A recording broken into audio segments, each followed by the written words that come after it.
না চাইতেও হারিয়ে যায় ছেলেবেলা, প্রিয় বন্ধুর জন্য না ঘুমোনোর বিকেলবেলা। অতঃপর প্রিয় বন্ধু, শেষে বন্ধু এবং সেই দুপুরবেলার ঘুমটাও। মন ততদিনে পাকাপোক্ত, বেশ বুঝতে শিখেছে এই সেই বড়বেলা, যার তরে ছেলেবেলায় দিন গুনতাম। বন্ধুর গলা জড়িয়ে বলতাম, বড় হয়ে যখন চাকরি করব একসাথে করব, হ্যাঁ, তুই আর আমি একই ফ্ল্যাটে থাকবো। রান্নাবাটি না, তখন তো বড় হয়ে যাব, তখন সত্যিই রান্না করে একসাথে খাবো। এরকম আরও কত কি। এখন সেই বড়বেলা এসেছে, পাল্লা দিয়ে এসেছে স্বপ্নের জায়গায় বাস্তব।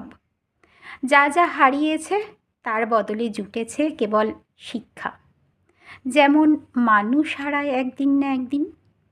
ভালো যা কিছু সবই আপেক্ষিক। এখন আর বিকেলবেলা নেই, আছে ল্যাপটপ অফ করার তাড়া।